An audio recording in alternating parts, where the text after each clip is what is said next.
ये कहानी एक सेठ जी की जिन्होंने जीवन में बहुत सारा पैसा कमाया, लेकिन उनके घर में कोई था नहीं जो सुख को भोग पाता। सेठ जी इसी चिंता में डूबे रहते थे कि इतना सारा पैसा कमा लिया, लेकिन सुख भोगेगा कौन।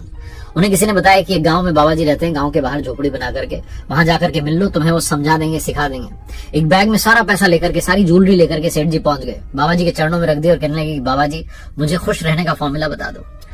सेठ जी अपनी बात कह ही रहे थे कि बाबा जी ने आओ देखा न ताहो बैग लेकर के गांव की तरफ दौड़े भागे। सेठ जी को पहले तो समझ में नहीं आया, फिर लगा कि बाबा जी तो सारा पैसा लूट करके भाग रहे हैं। चिल्लाने लगे, बेईमान बाबा है, चोर बाबा है, मेरा पैसा लेके भाग रहा है। और बाबा जी भागते चले जा रहे थे। उनको एक एक गली पता थी गांव की, क्योंकि उसी गांव में भिक्षा ग्रहण करते थे। सेठ जी पीछे पीछे दौड़ रहे थे। बाबा जी ने पूरे गांव में चक्कर लगा करके वापस जो अपनी झोपड़ी की तरफ आ गए।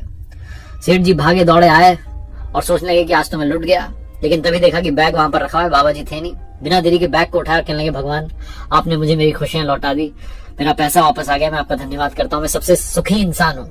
तभी बाबा जी झोपड़ी के पीछे से निकल के आए और कहने लगे, मिल गई ना खुशी, तेरी असली खुशी इसी में थी, अब ये बैग लेकर के निकल ले, वरना फिर से लेकर के भाग जाऊंगा। बहुत छोटी सी कहानी है, जो मिलता है उसकी हम कद्र नहीं करते, जो खो जाता है फिर हमें टेंशन होती है कि खुशी तो हमारे पास थी, हमने खो दी।